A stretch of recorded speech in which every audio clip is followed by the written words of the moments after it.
একটা গল্প শুনেছিলাম, পাক হানাদার বাহিনী যখন বাংলাদেশে অ্যাটাক করতো, পাক হানাদার বাহিনী জিজ্ঞেস করতো মুসলিম না অমুসলিম চেক করার জন্য, বলতো কালেমা বল, কালেমা বাতাও। তো যারা কালেমা বলতে পারতো পাকিস্তানি বাহিনী নাকি ওদেরকে ছেড়ে দিত, শুনেছি। তো একজনকে এক বাঙালিরে পেয়ে তার মাথার মধ্যে বন্দুকর নল ধরে বলতেছে কালেমা বল সালে, কালেমা বাতা, কালেমা বল। তো ভয়ের চোটে এই দোয়া পড়া শুরু করছে। ও পড়তেছে লা ইলাহা ইল্লা আনতা সুবহানাকা ইন্নী কুনতু মিনাজ জালিমিন। পাকিস্তানি বলে সালে ইয়ে তো মুসিবত কা কালেমা হে। বাঙালি কয় হাম তো ভি মুসিবত মে হ্যাঁ। পাকিস্তানি বলে বেটা কোন দোয়া বললি, এটা তো মুসিবতের কালেমা। কয় আমিও তো মুসিবতে আছি, আমার মাথার মধ্যে বন্দুক ধরে তুমি আমার কালেমা জিজ্ঞেস করো, এখন কোনটা কালিমা আর কোনটা কি, তো আমার হুশ আছে নাকি?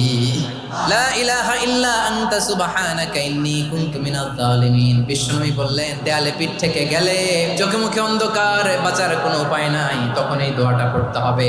এই দোয়া পড়ে আল্লাহর কাছে ফরিয়াদ করলে বিপদ মুক্ত করবেন কে?